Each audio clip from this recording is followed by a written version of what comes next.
Fala, turma. Vamos falar aqui do Vino11, um fundo imobiliário do segmento de lajes, que eu não acompanho muito. Quando o fundo surgiu, eu comecei a olhar bastante para o fundo, porque ele vinha com uma proposta diferente de lajes, aquela questão de lajes boutique, não aqueles prédios altos. E na época me agradava esse tipo de formato para lajes, né? Hoje eu não tenho na carteira nenhum fundo do segmento de lajes. O que eu tenho de lajes em carteira hoje é através dos fundos híbridos. E o fundo, ao meu ver, assim, ao longo do tempo, né, desde que ele surgiu, ele foi perdendo um pouco a mão.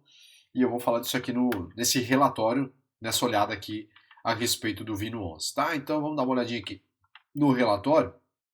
Nós temos aqui o valor de mercado da cota, que está 4,73, mas eu acho que ele fechou quase próximo dos 5 aqui.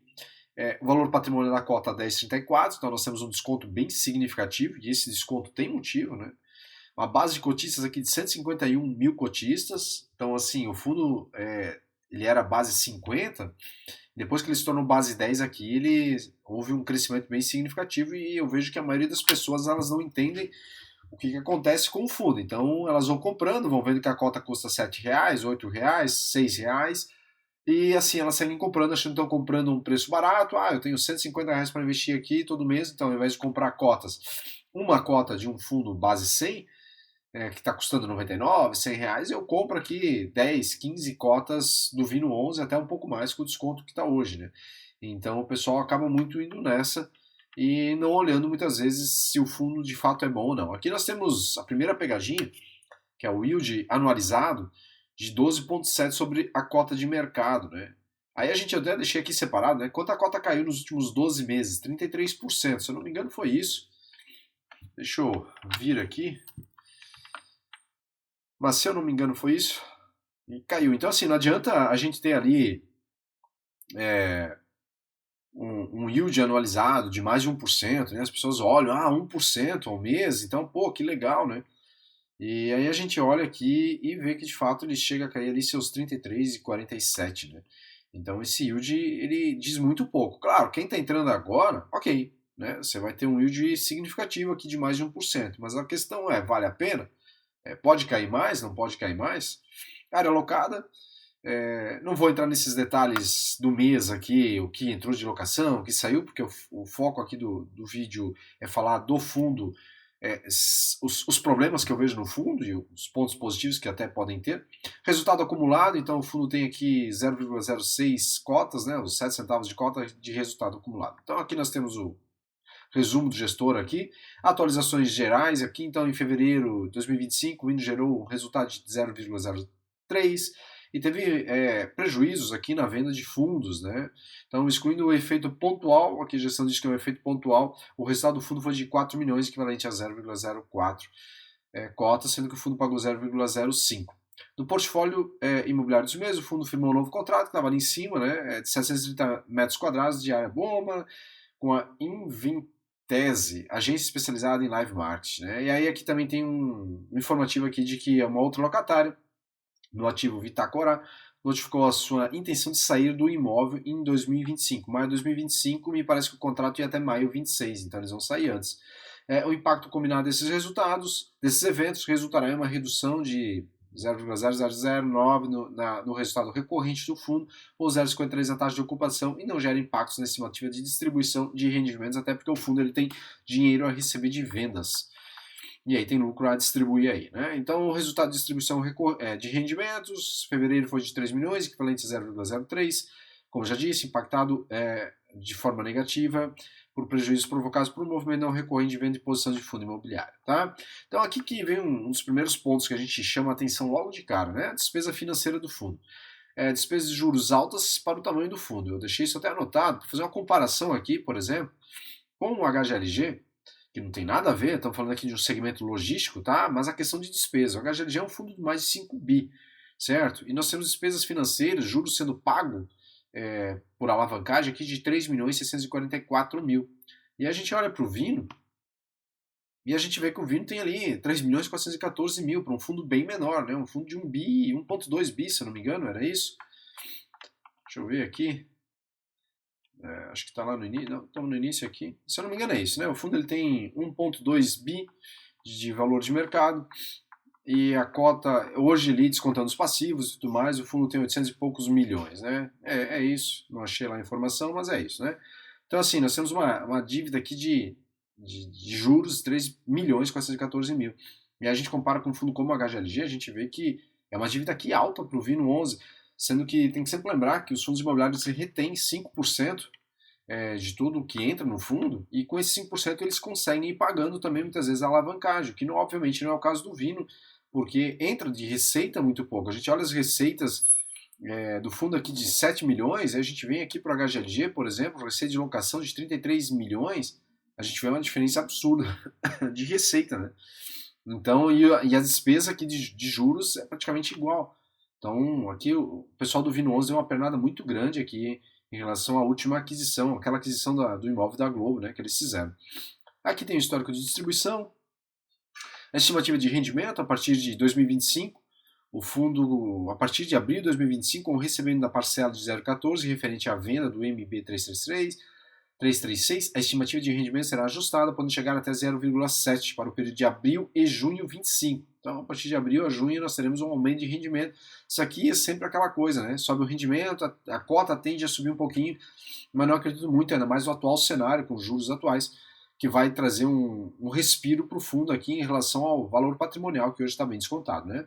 Esse ajuste reflete o impacto positivo do resultado não recorrente gerado pela venda do ativo. Vale lembrar que o fundo ainda tem uma terceira parcela de venda do mesmo imóvel a receber em abril de 2026, estimada em 0,19. Talvez aqui, em 2026, se o cenário econômico estiver melhor e o fundo começar a distribuir um não recorrente maior, pode ser que a cota suba ou se aproxime, ou passe até um pouquinho do valor patrimonial. Eu, sinceramente, ainda não acredito. Acho que até o fim de 2026 nós vamos ver o cenário assim como a gente está vendo hoje, a não ser que a gente veja mudanças bem significativas aí das NTNBs, né, da nossa Selic e da inflação, tá? Mas senão eu acho que isso aqui também não vai gerar um impacto, vai gerar um impacto positivo para a distribuição dos dividendos, mas vai gerar um impacto na cota, que é o que os gestores, quando eles vendem imóveis, eles esperam, né? Distribui um dividendo maior, a cota tende a subir, com a cota subindo acima do valor patrimonial, faz uma emissão e aí vai trabalhando aí com esse dinheiro que entra, né? Para comprar novos imóveis, pagar dívida, etc. Né? Então aqui nós temos a rentabilidade, as negociações do fundo. Tem outro ponto aqui que eu quero passar. Vamos lá, né? Aqui, a alavancagem. Né? O patrimônio líquido do fundo, no final de fevereiro, era de 800. Aqui, né? Eu estava procurando lá em cima antes qual é o patrimônio do fundo. Aqui, 1,2 bi. Quando eu estava falando na DRE, aqui do Vino 11, o HGLG é de mais de 5 bi. Aqui é 1,2 bi. Então a gente vê uma diferença absurda, né? Então, o patrimônio líquido do fundo ao final de fevereiro era de 856 milhões e as participações em ativos imobiliários totalizavam 1,2 bilhões. As aplicações financeiras aqui, né? Caixa, 26 milhões, que incluem 26 milhões de fundos referenciados e 137 mil em fundos de investimento com liquidez, imobiliário com liquidez. Então, olha só, aplicação financeira de 26,5 milhões, obrigações de longo prazo, 471 milhões, e nós temos aqui a pagar e receber de 79 milhões. Se a pagar e receber também, a gente vem aqui, dá uma olhadinha aqui, que a gente vai ver que é na casa dos 88 milhões de valores a receber, mas desse montante, com os a receber por aluguéis, são 7 milhões. E nós temos aqui 63 milhões e 425 mil a receber por venda de imóveis. E valores a receber aqui, outros valores a receber de 18 milhões. Então o fundo ele ainda, vamos dizer assim, ele tem um leve respiro, né? Só que quando a gente olha um pouquinho mais para baixo aqui, a gente vai ver que o fundo ele tem para os próximos 12 meses 34 milhões aqui a pagar. É bastante coisa para quem tem um caixa de 26, né? Tudo bem, tem a receber aqui 79 milhões. E a gente desce um pouquinho mais as obrigações aqui, a gente vê que de principal aqui nós temos 29 milhões, um caixa de 26. Tem aquele pouquinho montante em outros fundos imobiliários que o fundo ele deve descontar. Deve vender talvez um pouco mais ainda para somar isso no caixa do fundo. Mas fora isso, é esse dinheiro a receber aqui por venda de imóveis, né? Que é esse dinheiro aqui. 63 mais 18, a gente chega a uns 80 milhões ali, 80 e alguma coisinha a mais. Fora isso, acabou, né? Não tem muito dinheiro, não tem o que inventar. Então, vai ter uma dívida bem significativa ainda para pagar, e a questão é como paga, né? Se demorar um pouco mais, por exemplo, para 26 precisa de 28 milhões, nós temos 80 lá, com os 26 ali, então pode dizer que 25, 26 entrando nesse prazo, né, a terceira parcela do imóvel que eu mostrei ali em cima está para entrar em 2026, o fundo consegue de repente um respiro. Só que a partir de 2027 aqui complica, né? Aqui de juros a gente vê que paga bastante, né? 32, 36, só que os juros aqui saem do aluguel, né? Então, assim, questão do principal aqui, uma situação delicada do fundo. Aí tem uma outra questão aqui, né, que talvez a gente pode olhar e dizer assim, a taxa de ocupação média do fundo, 91%, né? A gente olha aqui que o Vino 11, a linha azul, então 91%. E no mercado em geral, que eles analisam o mercado em geral, a gente olha aqui que está com 78% de vacância, então, pô, tem um espaço, uma vacância menor no Vino, tá? Mas, eu deixei até anotado aqui, olhando o gráfico, notamos que o Vino possui uma vacância física menor que a do mercado em geral. Então, os imóveis do Vino 11 são melhores que a do mercado em geral? Não é bem assim, né? Se olharmos os contratos, aí que vem, né? Se a gente olha o contrato aqui do Vino, a gente vê que 73% dos contratos aqui, eles são atípicos. Então, isso traz para nós, para quem é cotista, né? E para o fundo, uma previsibilidade. Se a gente vem aqui, por exemplo, no PVBI 11, que é um fundo que todo mundo vai falar hoje, que 10 analistas, influenciadores, acredito que os 10 vão falar que em questão de portfólio é um que apresenta o melhor portfólio, nós vemos aqui que a natureza dos contratos, 97% é típico, né? Atípico aqui não tem nenhum. Então, assim, a gente vê que isso beneficia o Vino 11, né? Então, essa questão aqui de ter uma vacância menor, é positivo? Tá, legal, é positivo, né? Mas não é porque a gestão aqui está trabalhando muito bem, né? É porque os contratos, quando foram feitos, né? E fundos de laje, a gente vê contrato atípico.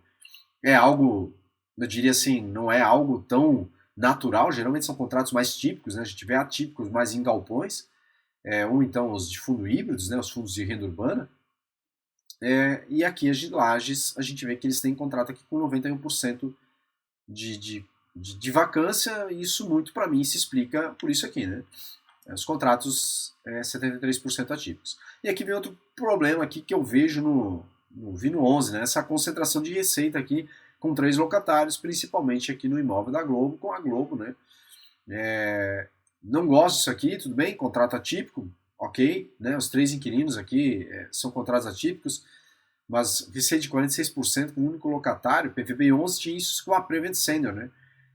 Quase 50% na época era com um único locatário, que era a Prevent Senior. E o fundo lá conseguiu aos poucos aí melhorando a situação e diminuiu bastante a concentração no locatário da Prevent Senior. Obviamente, por lá, eles não deram tantas pernadas altas, e quando o mercado beneficiou para fazer emissões, eles aproveitaram também para zerar a alavancagem, diferente do que aconteceu aqui com o Vino 11. Então, assim, quem é cotista do Vino 11, eu diria assim, cuidado, né? Vai acompanhando os próximos movimentos da gestão para ver se de fato eles melhoram, vendem mais imóveis, não queiram alavancar ainda mais, topam reduzir de repente o patrimônio líquido do fundo ali para ir crescendo de forma mais saudável com o tempo, né? Mas eu diria aqui que no Vino 11 a situação vai bastante tempo aí para o fundo conseguir dar uma boa melhorada essa questão de retorno para os cotistas, né? Para finalizar, a gente ouve sempre sim, né? Escuto de algumas pessoas falando, tá caindo redondinho na minha conta. Né, os dividendos, né, eles caem redondinhos. Isso não significa muita coisa, não. Adianta cair redondinho o dividendo aqui, e ele vem encolhendo, e o patrimônio também vem encolhendo. Se o patrimônio ele encolhe, tem uma carteira bem diversificada, e um pouquinho aqui, um pouquinho ali dos fundos imobiliários vem caindo a cotação, com isso o teu patrimônio cai um pouco, ok, faz parte ali, né, da renda variável. Agora tem um fundo com desconto ali, se eu não me engano, de mais de 50%, e aí os motivos que levaram esse desconto é só questão mercado, né? 51% de desconto, então é só questão mercado, o mercado da renda variável nesse momento está ruim para os fundos, eu não vejo assim. Né? Nesse caso do Vino 11, essa concentração aqui de receita com o locatário, a alavancagem muito alta que fizeram, então isso acaba atrapalhando o crescimento do fundo e por isso caiu bastante, tá? Então é importante aí observar todos os dados do fundo.